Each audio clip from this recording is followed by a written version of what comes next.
have to take this. It's for me? It's Ryan. He wants you to appear at the arraignment for Ian.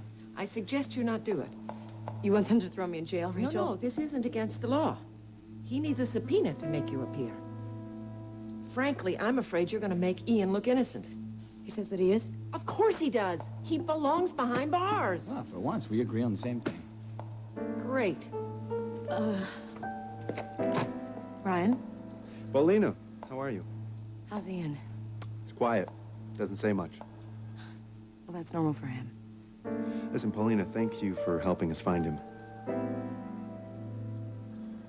We may need you for your testimony. Rachel told me. I'll be there. So can you come by my office in about an hour or so? I need to talk to you. Okay, sure. Listen. Did anyone treat Ian's arm? He was trying to doctor it himself when he was up at the cabin. It's not bothering him now. Good. I'll see you in a few minutes. Bye. You're not going to be a character witness for Ian. Oh, it'll be easy for me. Unlike you, Jake, I'll be telling the truth. Ian didn't tell the truth. The guy's a kidnapper. He took hostages. He destroyed your apartment. Why are you sticking up for him? Who says that I am? I can see it on your face. You feel sorry for him. You dumped me at the altar, but you're giving the guy the benefit of the doubt, and that's not fair. How dare you mention fairness to me after all the scams you pulled on me? Well, I just want you to be safe. Well, you are not qualified to be my bodyguard, and frankly, Jake, I don't want to talk to you about this or anything else. You know something, I'll tell you. You can stop seeing me, you can stop talking to me, but you can't stop me from loving you.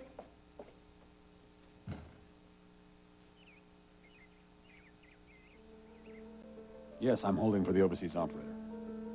No, I'm the one placing the call. You can put it through. Thank you.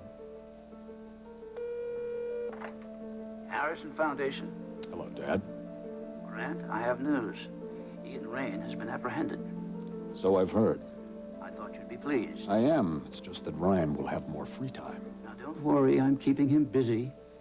He flew to D.C. last night. Excellent. Where is he now? He's back. I'm glad to hear that.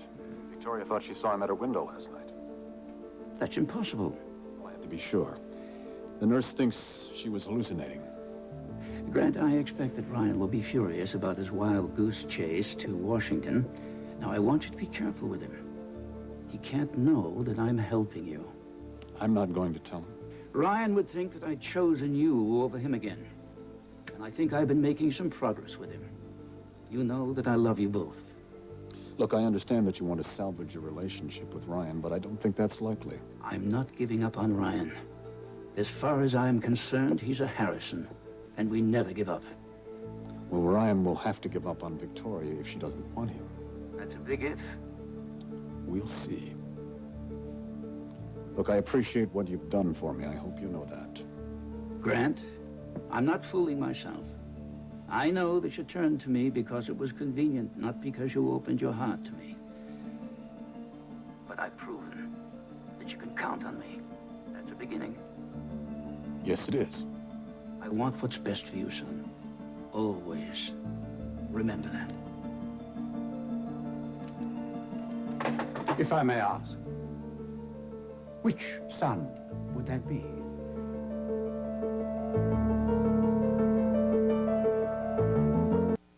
Hank, I hope you don't think I had anything to do with this, Your Honor.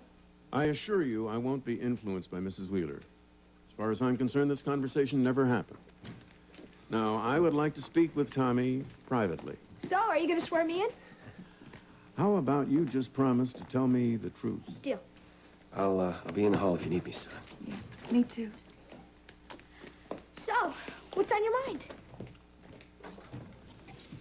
I can't believe you were trying to pay off the judge. I was just being friendly. You were throwing your weight around again. Oh, come on, Hank. I don't want to talk to you. I'm just here because of Tommy. Fine, fine. Be that way. Fine.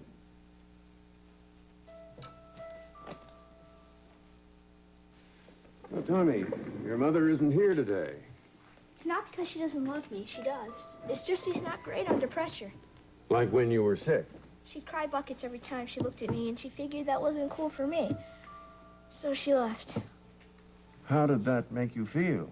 Leukemia is a tough thing to handle on your own. Oh, I wasn't alone. I had my dad. He was always there. And so was I.W. Mrs. Wheeler.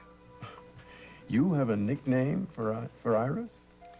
Well, yeah, she likes it. It makes her feel young. Does it really?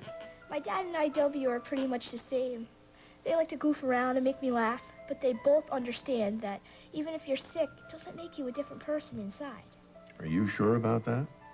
I guess having leukemia gave me a lot more to handle than lots of kids.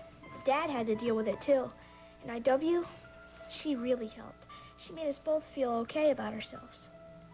That helps when you have to fight something big. Yes, I guess it does. I'm surprised at what you have to say about Iris. Why? Oh, you caught her tough guy act? She puts that on for work. I figured you could relate.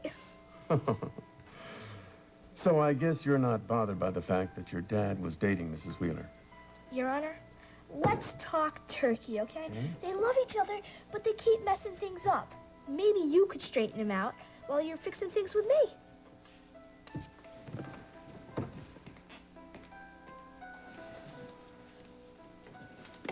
You can come back in, Mr. Kent. I've reached a decision.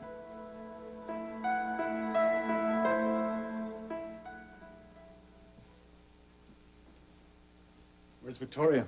She's doing her physical therapy at 100 miles an hour. I just came in to get something to tie her hair back Sounds with. like she's overdoing it. Should do. Donna? Yeah. Am I being overly cautious with her? No, not at all. But don't let caution turn into control. It won't work. It hurts to see her wandering around in a fog calling for Ryan. We were so close before she went to bed making wishes on falling stars. I know. She was so Never happy. lasts. It never lasts. Her thoughts always turn to Ryan, even in her sleep. Well, if you ask me, I think you're a saint for putting up with her. Well, it appears that I am responsible for this suffering. No, you can't blame yourself. Yes, I do blame myself. I thought I gave her enough space to come to me. There wasn't anything else you could do. Then why did she end up with a bullet tearing through her? Grant, don't do this to yourself. Maybe I am too protective. I bring her to a place where she can be completely safe, and she treats me like her jailer. And you'll forgive her for that, too, won't you?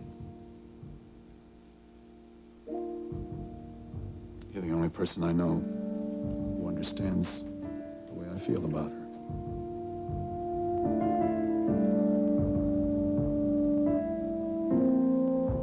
Well, let me speculate. Was it the good son, or was it the bad seed? I don't think the way you do, Carl. Few do. That's why the world is such an untidy place. Now, we both know that Ryan will never forgive you, so that must have been the bad seed. Is Grant feeling a little desperate these days? As a matter of fact, I was talking to Jake. Really? What, did you two bond together after your disastrous takeover bid? This is tedious, Carl. Why are you here? I'm here to make a donation. From me. To your charitable fund. Why this sudden burst of generosity? Oh, I'm setting out to restore my name, and like everything else, there's a price tag. Mm-hmm. Are you, hoping to talk your way into this town's good graces? No. No, the money is simply a way of demonstrating the depth of my resolve. Grand gestures will never convince Ryan that you're a decent human being. If Ryan is rigid and unforgiving, you raised him. You shouldn't be proud. I'm not. It's ironic, isn't it? Hmm?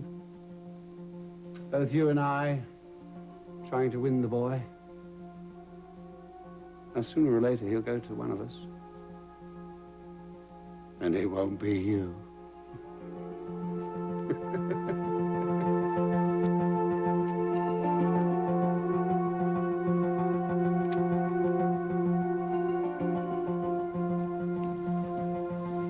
Will this take long? No, not at all, especially since Ian refused counsel. With all those charges? I told him it was wrong, but it's his decision. Could he be facing a long jail sentence? Look, Paulina, if he's convicted, he's going to be facing some hard time. We're not talking months here. We're talking years. But I thought the only serious charge was Vicky's kidnapping, and that happened in Canada. He took a minor as a hostage. Maggie would not press charges. We've got against him on Ian. a resisting arrest, also the breaking and entering in your townhouse. That's why we need your testimony. Being behind bars could be hell for Ian.